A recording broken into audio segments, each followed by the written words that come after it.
guys, today I'm going to be walking you through a small home workout that I made. It's just a backyard workout with minimal equipment, just the 15-pound dumbbells you see there in that shot.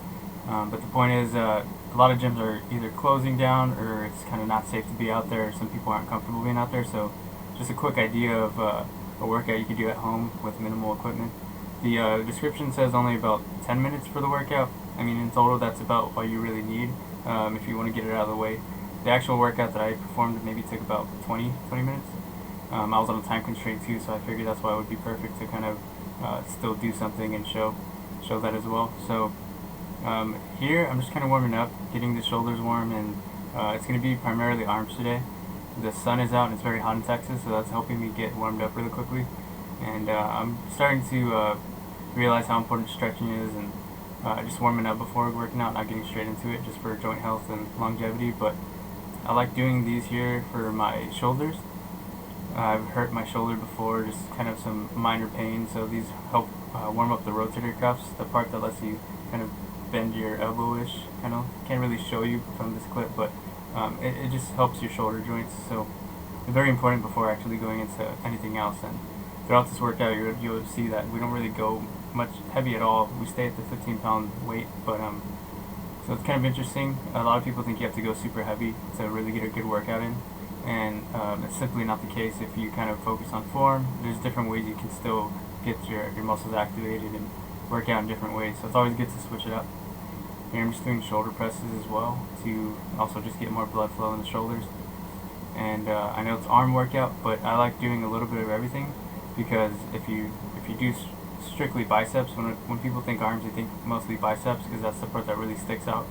But if you just have huge biceps, then it's going to look really odd. So it's important to get a good balance of everything and do the things that balance that out. So the opposite of the bicep is the tricep. It's on directly the other side. So if you work triceps and they're both being worked well, it's just going to look a lot more even and balanced.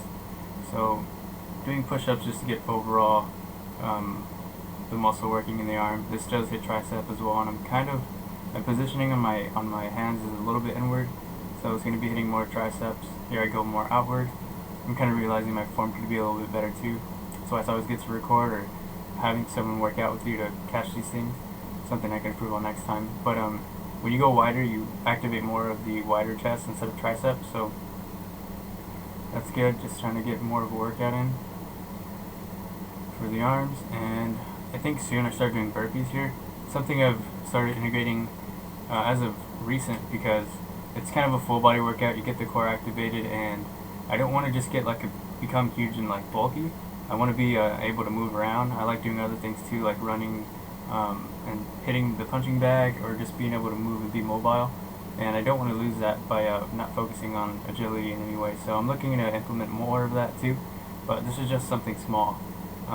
And I noticed a lot of military style workouts have a lot of body weight exercises, so I'm just going to be looking into that more, probably add some of that into my routine.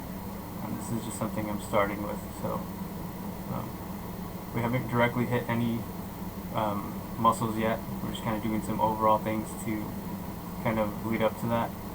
These things are super tiring.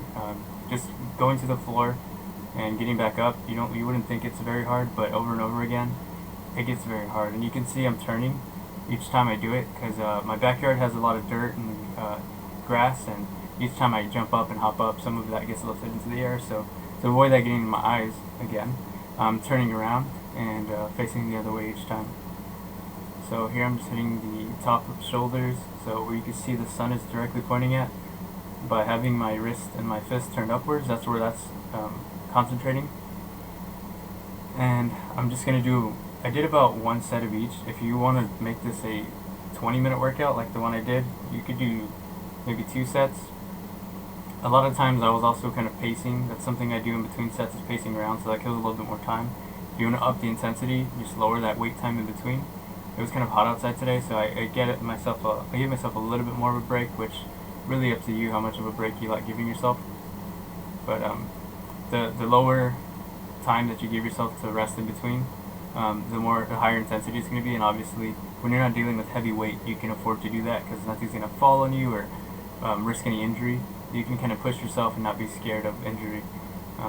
So when you're not using heavy equipment, at least. When you're using more heavy equipment, you want to be more careful with that.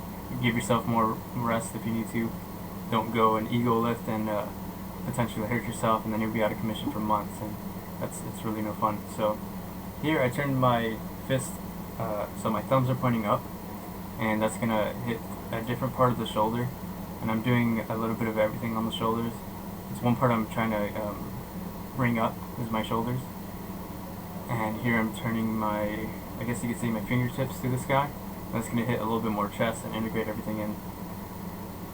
So like I mentioned, I like having a bit of balance, so by doing a little bit of each style, it kind of makes it all grow in one direction instead of primarily just doing one style.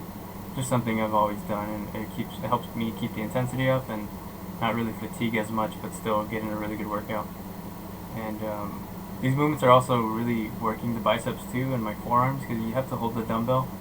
And here we're getting to biceps. So even though we were working shoulders, like I said, we have some stress on the forearms and biceps. So in a way, my biceps are already warmed up, and now we're getting to impact them directly. Normally, with a bodybuilder type workout, you would go with a heavy bar and try to put some more stress, but we're only using 15s for this video just to demonstrate that it's you can also get a really good workout with it. And I know there's a shortage of like weights at sports stores when you're trying to buy weights, but if you can get your hands on some 15-pound dumbbells, you can still get a good workout. You can still use your body weight. You could even do this inside if you live in an apartment, or just inside your house if you have some space. You don't need a backyard. As you can see, we're only using a small square of my backyard. Yeah, and so here I'm just going a little bit slower, making sure I'm putting some stress on my biceps coming down. And the reason you can use lightweight and still get a really good workout is because, as you can see, when I bring the weights down, that's where the bicep is tearing and under the most stress. When you bring it up, it's a contraction, but when you're releasing, that's when a lot of the muscles are going to be under stress. So you can get a really good workout with some light weights. You can also get a really good pump, which is also very enjoyable, which you don't need to necessarily go too heavy. Alright, that's the end of the video. Just a small workout. If you have any other types of workouts you'd like to see, let me know. This is just something small because I know a lot of gyms are closing or have been closed, or they're just not very comfortable to be in that kind of environment because of all the stuff that's going on right now with the virus. So yeah, that's just a small workout, so that way you can still be active and not necessarily kind of slow down or use the virus as an excuse to not work out. And I know it's a really big one and it's impacting a lot of us, but there's always ways to kind of improvise and still get the things you have to get done. And today I was not feeling it when I did this workout. I really didn't even want to work out, and those days are the ones that count the most. And even if you could go and do a 10-minute workout or something small, you're gonna thank yourself in the long run, instead of taking the day off or kind of justifying not finding something to do. Even if it's a small jog around your neighborhood or something, just to keep active. There's always something you can do, even if you don't have any equipment at home. Just stay active, and if your goals before this whole lockdown were to kind of improve, don't let yourself kind of fall off of that. I mean, there's never going to be a really perfect time to train. You just gotta kind of improvise and do what you can. But yeah, just a quick video. Might be doing some more types of videos like this, but I just wanted to share this one. And until next time, thanks.